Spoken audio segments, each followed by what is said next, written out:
रावथ' बुङाखै दुलाराय बर' फरायसाफ्रा बेखौ बुंनांगौमोन बुङाखै जाथि आफाद जाथि सिन्था खालामग्रा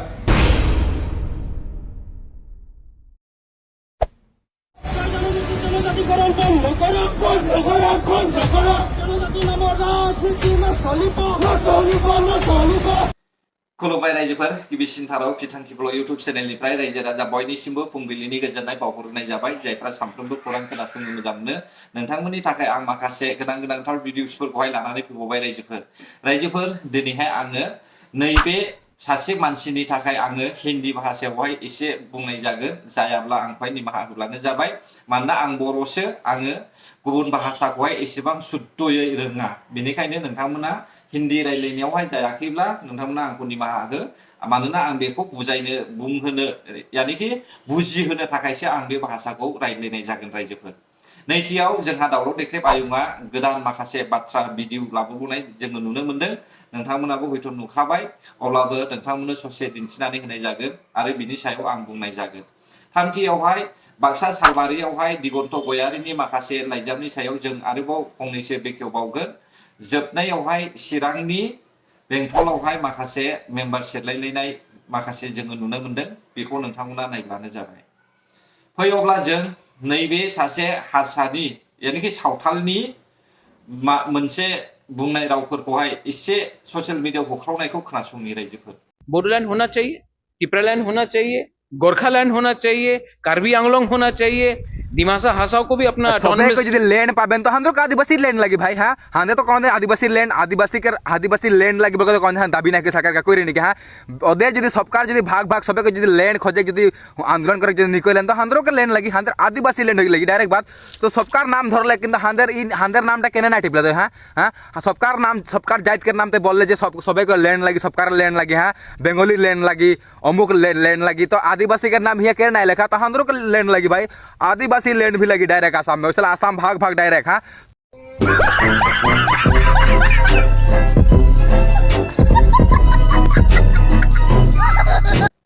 अरे भाई सोशल मीडिया में चिल्लाने से कुछ फायदा नहीं है एसटी मांगने से मिलेगा वो नहीं है क्योंकि तुम लोग का ऑलरेडी एसटी है झारखंड आप लोग को स्टेट है इसलिए तुम लोग हमारा जो असम स्टेट है असम स्टेट में रह करके ऐसा चिल्लाते रहने से कुछ भी फायदा नहीं होगा तुम लोग को असम गवर्नमेंट ने साई बागान में काम करवाने के लिए मशरूम के लिए तुम लोग को लेके गया था लेकिन तुम लोग वापस नहीं आके वहां पे बादशाह पैदा करने के बाद में असम का आदमियों को मिट्टी में मिलाने के लिए कोशिश कर रहा है वो हमें देख रहा है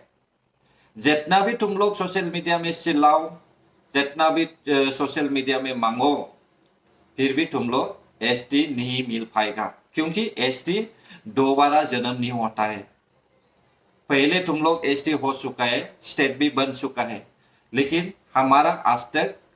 एसटी है फिर भी हमको स्टेट अभी तक नहीं है इसलिए हमारा स्टेट को जो मांग रहा है भारत सरकार से उसको मदद करो इसके बाद में तुम लोग को एसटी मिलना या नहीं मिलना ये हमें भी मदद करेंगे इसलिए मैं चाहता हूं कि तुम ऐसा चिल्लाने से कुछ भी फायदा नहीं है तुम लोग हमारा साथ मदद करो ये देखो भाई यहाँ क्या लिखा हुआ है यहाँ ऑलरेडी तुम लोग के लिए कुछ लाया गया था जो पिछले यूपीपीएल गवर्नमेंट मरुभूमि प्रमोद बोरो जी ने तुम लोग के लिए भी कुछ थोपा लाया था लेकिन वो भी अभी खत्म होने जा रहा है इसलिए अगर ये चीज चाहिए तुम लोग को तो यूपीपीएल पार्टी को अगले एमएलए इलेक्शन में मदद करो नहीं तो तुम लोग बर्बाद हो जाएगा ना मा बुङो रायजो राजा नोंथांमोन मैं यही चाहता हूं तुम लोग को जितना भी चिल्लाओ जितना भी मांगो नहीं मिलेगा और इंडिया गवर्नमेंट इतना उल्लू नहीं है तुम लोग को दो स्टेट बना के देने के लिए दूसरा लोग को एक ही स्टेट नहीं है तुम लोग को क्या 2 स्टेट चाहिए कहां से आया इतना उल्लू आदमी लोग जरा सोचो भाई इतना चिल्लाओ मत नहीं तो तुमको ते बर्बाद हो जाएगा दानिया रायजोफोर जोङो दावराव देख्रेब आयंनि बुंनायखौ खोनासंनोसै बिथाङा मा बुंदों बयबो माने एमएलएफोरजों मन्थ्रिफोरजों एसेम्बलियाव दा जों बेखौनो सुजुग लानानै जोङो खावलायदों जे जोंनि गासिबो ट्राइबेल एमएलए ट्राइबेल मन्थ्रिफोर दं इसेबां बिथांमोना ज' जानानै बे 6 जन'गोष्ठीनि एसटि नागिरनायखौ स्ट्रंलि जाहाथे होबथायो स्ट्रंलि बादा होयो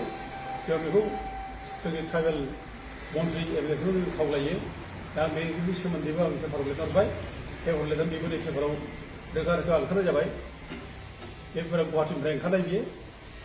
गिदिर गिदिर होदों BJSM urges tribal ministers MLAs to oppose ST status for 6 groups 6 माने कमिउनिटिस जाहाथे ST status नागिरब्ला बेखौ अपोज खालामो स्ट्रंलि बे प्रप'जालखौ आपत्ति खालामनो बुंनाय जादों आरो लोगोसे जुदि एसेम्बलियाव बे रोखोम गमामायनो जुदि 6 जन'गोष्ठीनो ST होनायनि माबा मोनसे प्रप'जाल लाबोयोब्ला बेखौ बड'लेण्ड जनजाति सुरक्षा मन्चआ अपोजल' खालामनाय नङा बेखौ सुप्रिम कर्टआव थांनानै केस होगोन होननानैबो जों बेखौ बे वार्निंखौ जों होनाय जाबाय बे पेपाराव दा बेजों लोगोसे आरोबाव जोङो बे एखे माबाखौ लानानै दाबिखौ लानानै जोङो आसामनि मानगोनां chief minister doctor Himanta Biswa शर्मानो जोङो मेम'रेन्डाम हरनाय जाबावबाय जों मेल खालामहरबाय बेखौ आरो फरेस्ट सार्भिसाव स्पिडआव जों हरनाय जाबाय दा बिथाङा नाथाय गाबोननो मोनहैगोन बेनिखायनो जोंनि दाबिया क्लियार जे 6 जन'गोष्ठीखौ ST जाहोनो मोना 6 जन'जातिया ST जायोब्ला जोंनि थाखानाय STफोरनि जिबां माने अधिकार दंमोन राइट दंमोन बे खर्तन जाजोबगोन जों जोबस्रांगोन जोंहा खुनु जेबो थानाय नङा जों शून्य जागोन जोंनि प्रफेसननि थाखाय जोङो साइफोरा जेरोखोम आयेन बानायनानै गालांदों बे आयेनजोंसो जोङो दिनै ट्राइबेल नाम लानानै जोङो दिनै प्रफेसन मोनगासिनो दं एबा सुबिदा सुबिदा मोनगासिनो दं आरो बेखौ जुदि जोङो मालायनो जुदि होनो नागिरोब्ला जोङो सेस जागोन बेखायनो जों जावले जावले जों बुंदों आगोलनिफ्रायनो बड'लेण्ड जनजाति सुरक्षा मन्चआ बे 6 जन'गोष्ठीखौ ST जाहोआ जानो मोना जों बेखौ बुंनो अदेबानि जोङो मोनसे बिसास दं बे 6 जन'गोष्ठीया ST जानायनि खुनु क्राइटेरिया गैया बिसोरखौ ST खालामनो हाया भारत संबिधानाबो बिसोरनो अधिकार होआखै मानोना भारत संबिधाननि जायनाखि 366 साबक्लज 25 बेयाव रोखा लिरदों जाय ट्राइब्सफोरखौ ट्राइबेल खालामनाय जायो होनना बुंदों माने 342 आर्टिकेल बादियै ट्राइब्सफोरखौ ट्राइबेल खालामनाय जायो होनना बुंदों दा ट्राइब्स होनब्ला जों थागिबिसाफोर जाय माने एक्जिस्टिं माने 14 ट्राइबेल दं बिसोर ट्राइब्स बाखिफ्रा ट्राइब्स नङा आहमफ्राबो ट्राइब्स नङा बे जों थागिबिसा नङा बिसोर बाहेरानिफ्राय फैनानै जोंनि रायजोआव सेल हाबफैनाय 1228 सनाव थाफैनाय बे जायगायाव बिसोर ट्राइब्स नङा बे जायगानि बिसोर ST जानो हाया आं बेखौ नैबे पेपाराव होनदों आहमफ्रा ट्राइब्स नङा बे जायगानि बिसोर ट्राइबेल जानायनि क्लेम खालामनो हाया आरो जे ट्राइबेल लिडारफोरखौ वार्निं होदों बिसोरखौ आं बेखौ उल्था सोंखारिदों सोर बे आहमफ्रालाय बे जोंनि ट्राइबेल लिडारफोरखौ वार्निं होनो जोंखौ माने खुगा बन्द' खालामनानै जर जुलुमसो वार्निं होनानै माने ट्राइबेल दामनादों सोर बे जायगानि मानसि नङा जों असे फिसाफोरखौ दिनै वार्निं होनानै सोर फिलाय आं दिनै बे बाथ्रायाव बेयाव लिरनाय जादों आरो बिनि बादै गुबुन गुबुन ट्राइब्सफोर दं जेनेबा गुबुन जाथिफोर दं सावथालफोर दङ सावथालफोर जायगानि मानसि नङा बिसोर बाहेरनिफ्राय फैनाय ब्रिटिशफोर लाबोनायसो साखुमारि खालामनो थाखायसो बाहेरनिफ्राय फैनाय मानसिया ट्राइबेल जानो हाया आरो दिनै राजबंसि खोथा बुं राजबंसियाव दिनै बाहेरनिफ्राय माने वेस्ट बेंगलाव बिसोर SC खा आरो बिसोर दिनै मिक्स कमिउनिटि दा दिनै बिसोर ST जानाय बिसोर क्राइटेरिया गैया आरो जेरैखि माने मरान मथक बिसोरबो ST गैया आरो जेरैखि लुकुर कमिउनिटिया माने कन्डिसन नाय मोनबा क्राइटेरिया बे मोनबा क्राइटेरियाखौ फुलफिल खालामा बेखायनो बिसोर ST जानो हाया दा बिसास दं बिसोर जाया हाजार नाजा जाया आरो अलरेडि माने आरजेआ बे 6 जन'गोष्ठीखौ ST जानो मोना होननानैनो रिटार्न खालामखांबाय आठबार माने रिटार्न खालामबाय दा गंसे गोदानै बिसोर ST जाया जों बेखौ माने बिसास दं फोथायनाय दं दा थेवब्लाबो जों दिनै गभर्नमेन्टआ जिथु नारानाथा नाजादोंब्ला राजनिथि भाबै बिसोर माने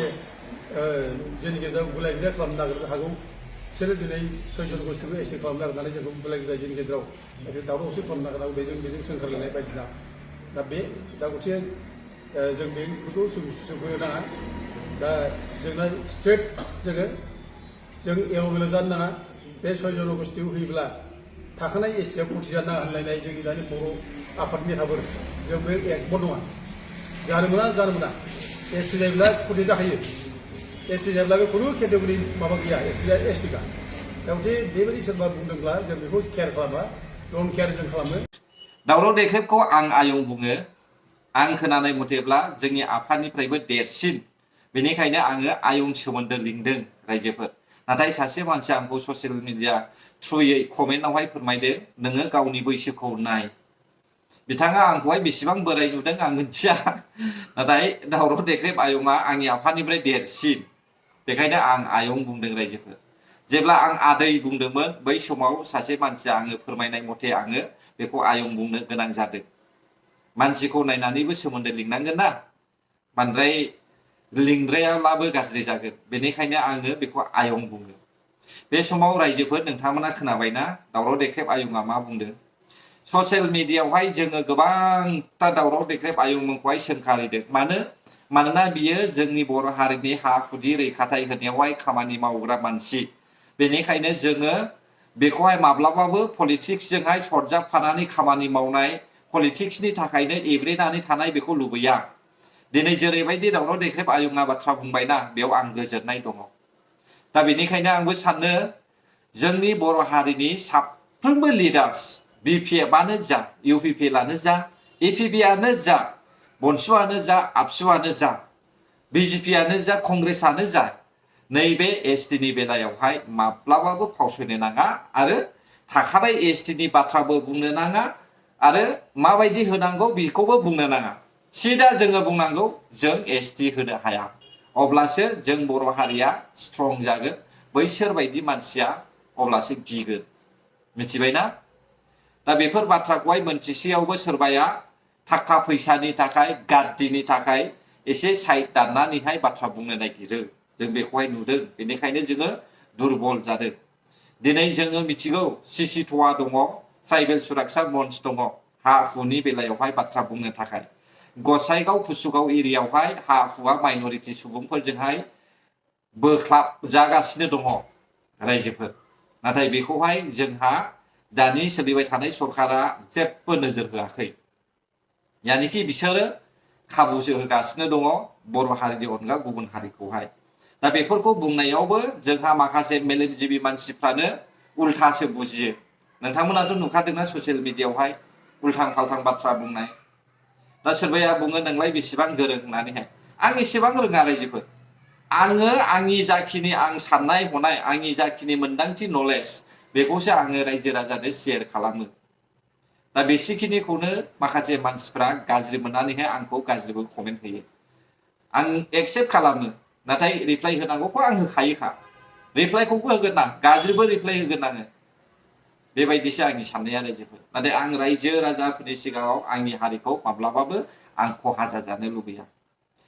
बे समाव फैदो रायजोफोर नैबे मुंख्लं खाम्फा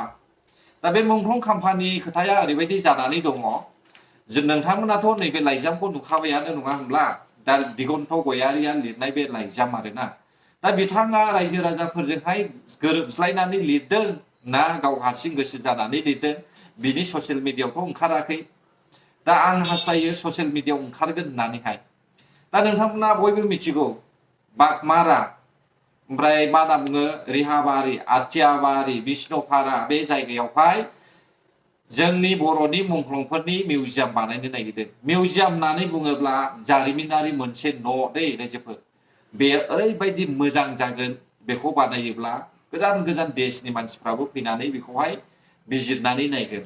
दा बेबायदि मिउजियामसो बानायनो नागिरदों दा बेखौहाय हेंथा होदों होननानै बुंदों गामिनि मानसिफोरखौहाय लिरनायाव दंखायो बेयाव दे गामिनि मानसिफ्रा हेंथा होदों होननानै लिरनाय दङ हयथ' बेखौहाय गामिनि मानसिफ्रा हेंथा होआखै नामा दा आंनि कुइसना बेसो जुदि गामिनि मानसिफ्रा हेंथा होदोंब्ला बे मिउजियाम गायसननायखौ मानो हेंथा होदों नैबेखौसो आं कुइसन खालामदों रायजोफोर अब्ला रायजो राजा नोंथांमोनाबो एसे फोरमायहरदो नोंसोरो हेंथा होमारदों ना होमाराखै ना दिगन्त गयारिया गाव हारसिंनो हाग्रामा महिलारि बिथांजोंहाय लोगो जानानैहाय बेबायदि हिंसा खालामनानैहाय बे मेसेजखौ लिरदों बेयो नोंथांमोननि सायावसै आङो नेनानै थाबाय नोंथांमोननिफ्राय फिननायखौ जोबनायाव फैदो बेंटल चिराङावहाय मेम्बार सेरलायलायदों नोंथांमोनाथ' नुखादों सावगारियावहाय मेसेजखौहाय नुगासिनो दंखायो दानि सोलिबाय थानाय सरकारा बर'आनो खम बर' हारियानो गैया बायदि बिसोरो मेम्बार्स फसंदों दा बेखौ जों बयबो नुदों दा बेंटलावबो बेबायदिनो सेरलायलायदों भिडिअखौ खोनासंदो मा बुंदों